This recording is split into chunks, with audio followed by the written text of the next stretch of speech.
কোন জমিনের মাটি আমার হবে গুরুস্থান?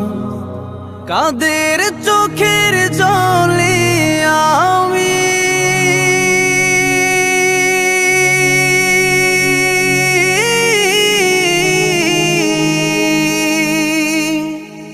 কাদের চোখের জলে আমি পাব পরিত্রাণ?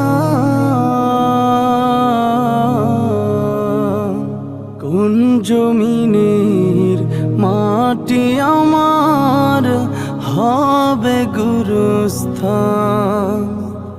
কোন জমিনের মাটি আমার হবে গুরুস্থান? কারায় আমায় গো